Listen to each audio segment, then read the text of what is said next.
O que você vai ouvir agora, sem dúvida alguma, tem uma responsabilidade muito grande e nós assumimos também o que vai ser falado. Poderíamos dar um título aqui como uma pergunta que muitos fazem. Muitos dos nossos familiares que invocavam o nome de Jesus Cristo foram salvos? Entendeu a pergunta? Eu quero iniciar esse breve estudo convidando-os a Evrite capítulo 6. Tenha certeza absoluta, porque o Espírito da Verdade já me revela, que Satanás vai levar um nocaute no focinho, entendeu? E fugir de vez.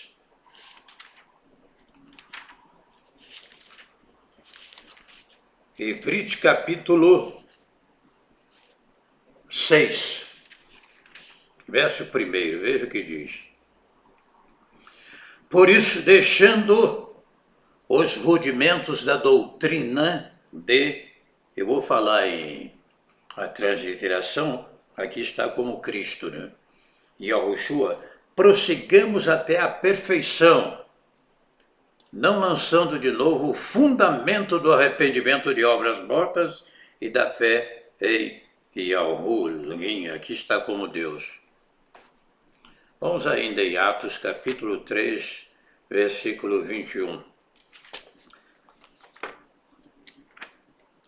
Capítulo 3, versículo 1 de Atos. Enquanto eu preparava esta mensagem, o Espírito de Yahushua me revelava que o inimigo mortal da humanidade vai ser envergonhado mais uma vez. Aliás, faz parte das minhas orações, né? Eu tenho pedido humildemente ao meu Salvador amado que cada minuto da minha vida seja para a glória de Yahushua, para a vergonha de Satanás. Isso tem acontecido. Capítulo 3, versículo 21 de Atos.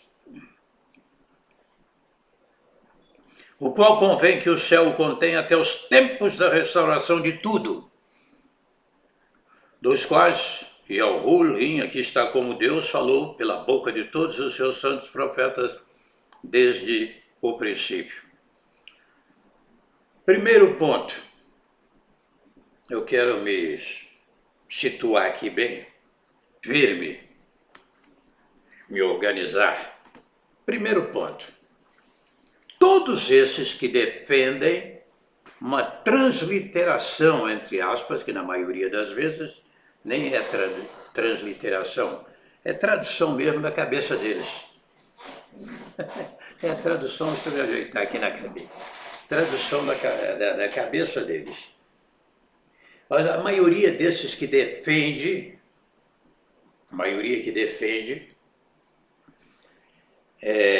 uma transliteração dada ao nome do nosso Salvador amado.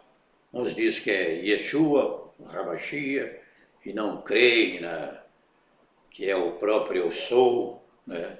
O judaísmo messiânico está aí como exemplo, amostra grátis aí para quem quiser. Outro vem dizer que é Yahweh, sem esse de tongo que não existe no hebraico.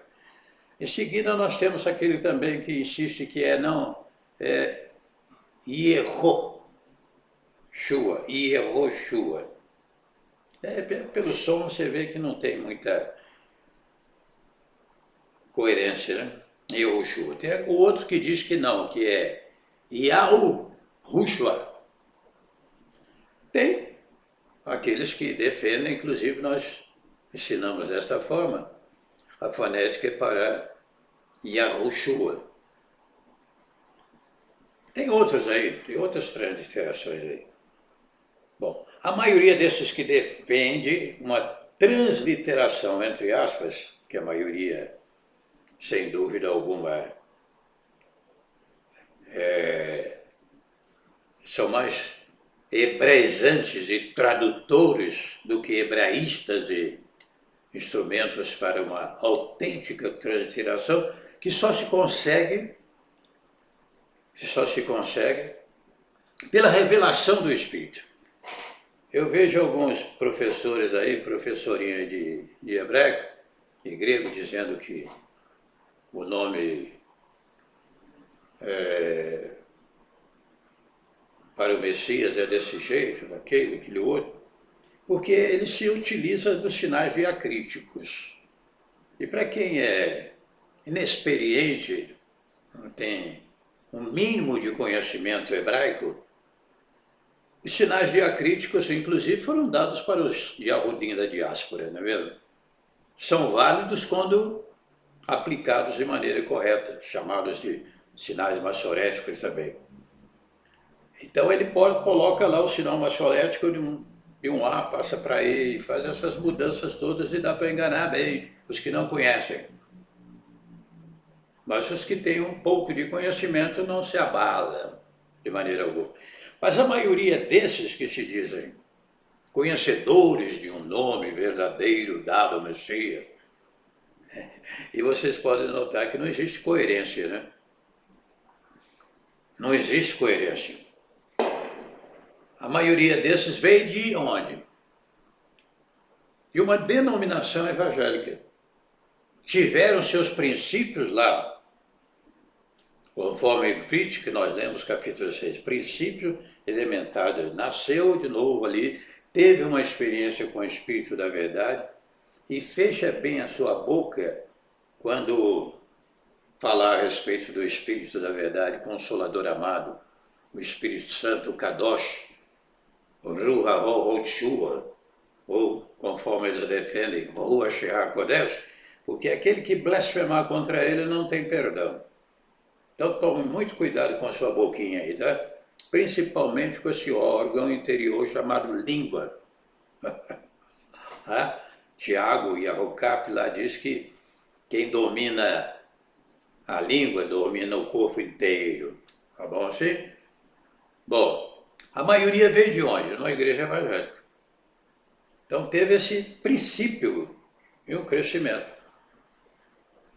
Mas aqueles que falam Jesus Cristo, que falam Deus, e que lá estão, e outros que já partiram para a eternidade, sem dúvida alguma estão salvos, porque invocam não somente um nome próprio atribuído ao nosso Salvador amado,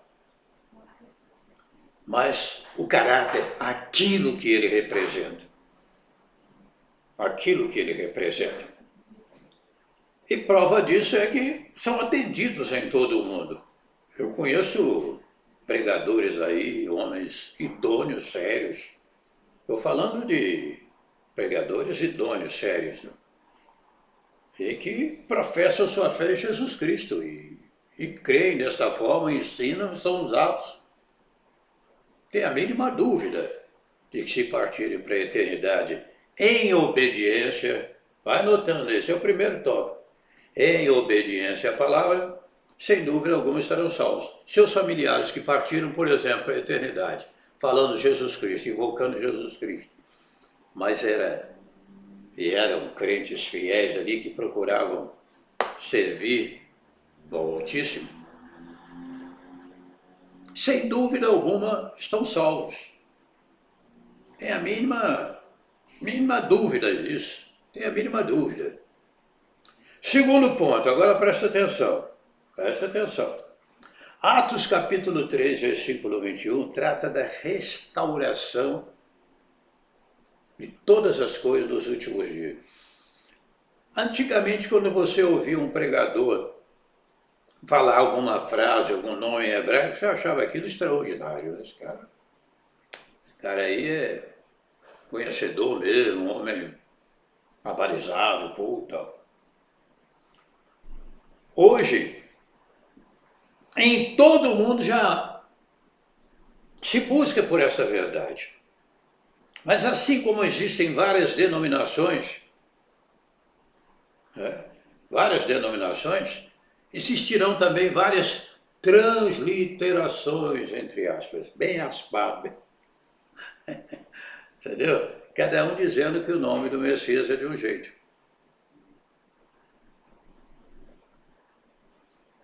Essa restauração dos últimos dias veio trazer o quê?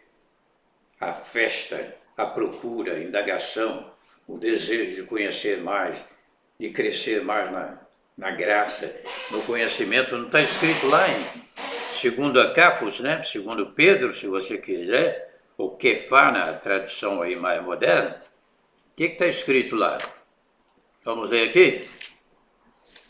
2 de Pedro, capítulo 3, é isso mesmo? Vamos conferir aqui. Argumentando com a própria palavra, né?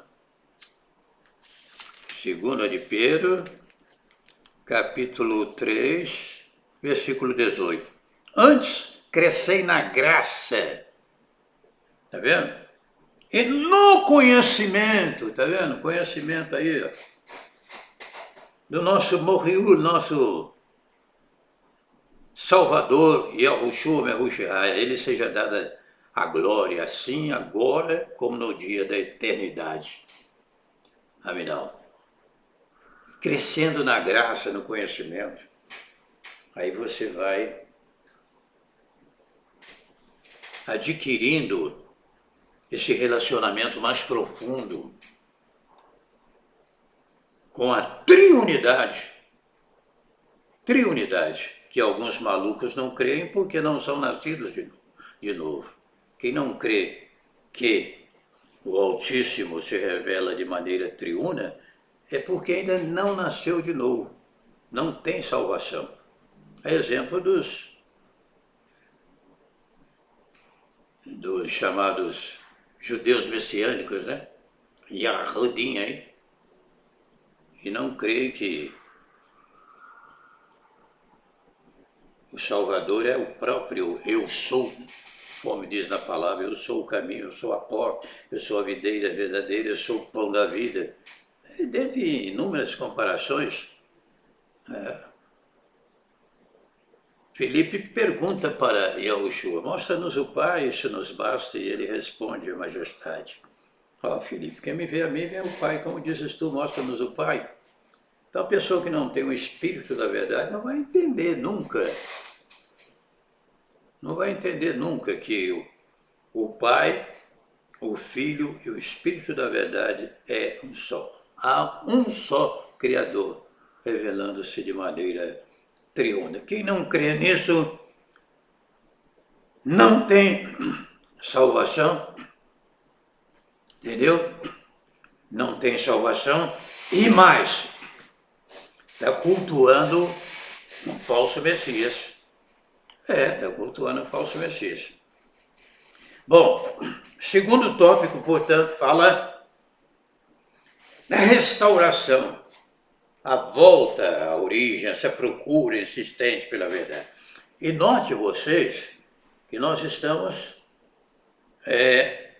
praticamente, se podemos dizer, nos primeiros dias desses profundos conhecimentos. Muitas outras coisas virão, coisas grandes e ocultas que nós não sabemos. Terceiro ponto, privilégios, sim. Condenação, não. A mesma convicção que eu afirmo que os que falam Jesus Cristo, ou Deus, ou que é o Espírito da verdade, o Espírito Santo, tem a fonética, a mesma fonética que vem de Ruach HaKodesh, ou Ruach HaKodesh, Kadosh, o Santo, o Puro. Terceiro ponto, portanto, aquele que tem o Espírito da verdade, este sim, concorda com esses ensinamentos. Da mesma forma que estou dando ênfase aqui, e que não há condenação para os que estão em Yahushua, mesmo falando Jesus Cristo, a mesma ênfase nós colocamos aqui no terceiro ponto uma seguinte afirmação: privilégios, sim, condenação, não. Estão perdendo os privilégios advindos desse maior conhecimento. Quanto a isso, não tem a mínima dúvida. É a mínima dúvida. Quem já adquiriu um conhecimento mais profundo e está fazendo um curso mais avançado na vida espiritual também. Quem já fez um vestibular, um mestrado, um doutorado, um pós-doutorado, segundo doutorado, o que for, não vai querer voltar para o primário. Na vida espiritual, há, sem dúvida alguma, esse crescimento também. Conhecemos e prossigamos em conhecer a Yahuwah. Está escrito.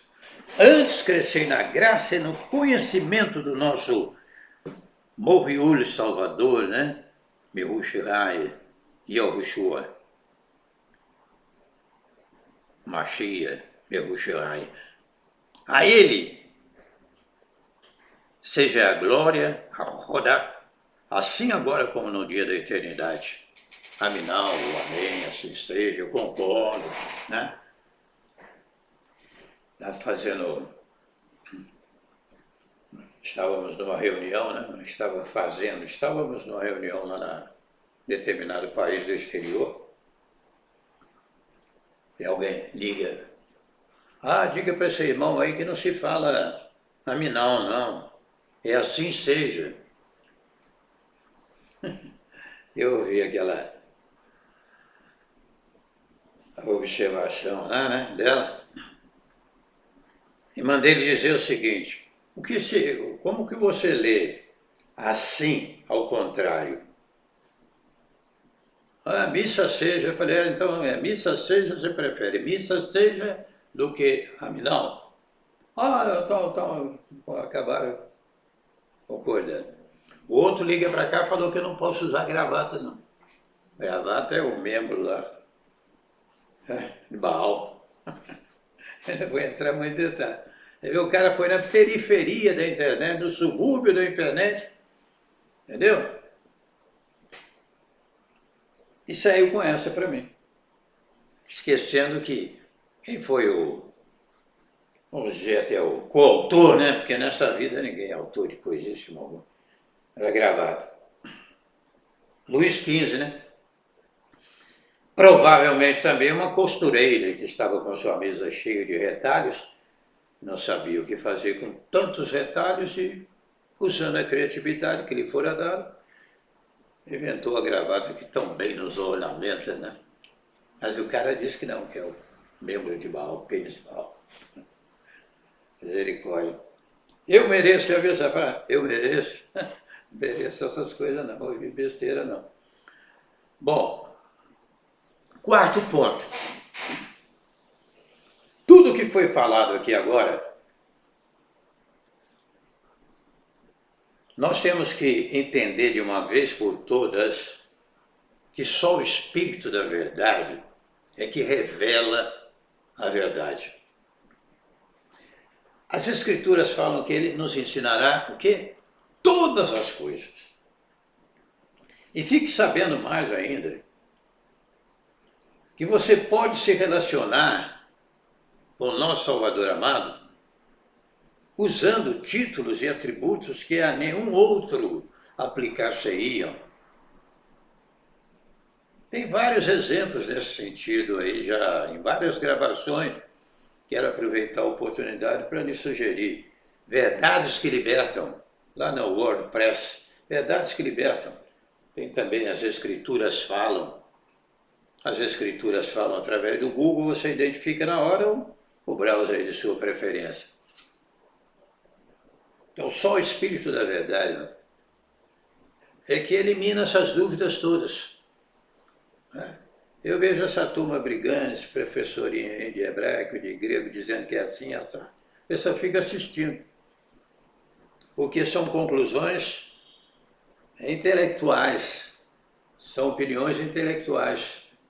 Eu não sou contra, note bem, a observação vai ser feita aqui.